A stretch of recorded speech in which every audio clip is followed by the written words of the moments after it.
जो काम 75 साल में नहीं हो पाया वो मात्र 5 साल में हो सकता है। 75 साल में जातिवाद खत्म नहीं हुआ, भाषावाद खत्म नहीं हुआ, क्षेत्रवाद खत्म नहीं हुआ, पंथवाद खत्म नहीं हुआ, और मैं कह रहा हूं मात्र 5 साल में जातिवाद, भाषावाद, क्षेत्रवाद, पंथवाद खत्म हो जाएगा। सरकार केवल इतना काम करे, प्राइमरी के स्कूल में, जूनियर हाई स्कूल में मनुस्मृति पढ़ाना शुरू कर दे। मनुस्मृति में जो श्लोक लिखे हैं इनको स्कूलों में पढ़ाना शुरू कर दे। फायदा क्या होगा? क्योंकि मनुस्मृति में लिखा हुआ है कि जन्म के आधार पे किसी का वर्ण निर्धारित नहीं होता है, कर्म के आधार पर निर्धारित होता है। कहने का मतलब ब्राह्मण का लड़का अगर बिजनेस करेगा तो वैश्य कहलाएगा, वैश्य का बच्चा अगर वो सेना में जाएगा क्षत्रिय कहलाएगा, और क्षत्रिय का बच्चा अगर दूसरा कृषि कार्य करेगा तो दलित कहलाएगा, और दलित का बच्चा अगर यज्ञ करेगा, हवन करेगा, प्रोफेसर बन जाएगा, साइंटिस्ट बन जाएगा, वो ब्राह्मण कहलाएगा। कुल मिला के कर्म के आधार पर निर्धारित हो जाएगा। एक और भी तरीका है इसका जातिवाद खत्म करने का। जो गोत्र ब्राह्मण का वही गोत्र क्षत्रिय का, वही गोत्र वैश्य का, वही गोत्र दलित का। सरकार नौकरियों का फॉर्म भरवाते समय जाति पूछने की बजाय गोत्र पूछना शुरू कर दे। स्कूल में एडमिशन के समय जाति पूछने के बजाय गोत्र पूछना शुरू कर दे।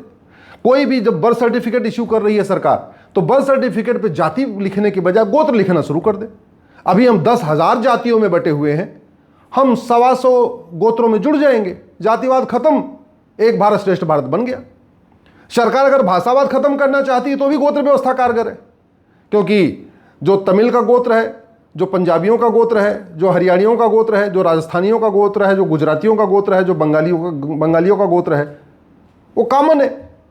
तो गोत्र व्यवस्था लागू करने से भाषावाद खत्म, गोत्र व्यवस्था लागू करने से क्षेत्रवाद खत्म, क्योंकि कश्मीर से कन्याकुमारी, कच्छ से कामरूप तक क्षेत्र अलग अलग हैं, गोत्र कॉमन है।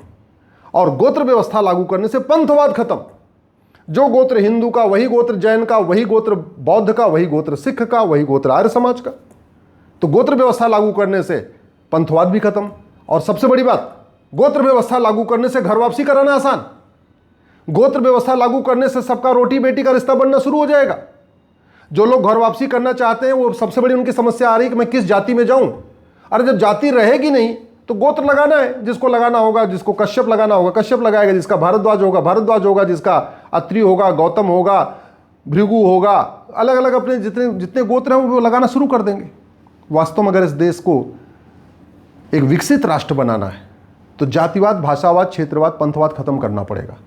और सरकारें अभी तक नहीं कर पाई हैं, न कर पाएंगी। समाधान इसका मनुस्मृति से निकलेगा, क्योंकि मनुस्मृति में बहुत साफ साफ लिखा हुआ है कि जन्म के आधार पे किसी का वर्ण निर्धारित नहीं होगा, वर्ण निर्धारित होगा कर्म के आधार पे। तो कर्म के आधार पे जो सबसे अच्छी व्यवस्था यही है कि पहली बात जाति व्यवस्थाओं को एबॉलिश कर दिया जाए और कागजों में अब गोत्र व्यवस्था लिखना शुरू किया जाए। अभी हम 10,000 जातियों में बटे हुए हैं, हम 125 गोत्र में जुड़ जाएंगे, शादी विवाह भी करना आसान हो जाएगा। अभी 10,000 जातियों में से एक जाति में शादी विवाह ढूंढा जाता है। उसके बाद क्या होगा? केवल अपने गोत्र में शादी विवाह नहीं करना है, बाकी सारे गोत्र खुले हुए हैं, सबके लिए खुले हुए हैं।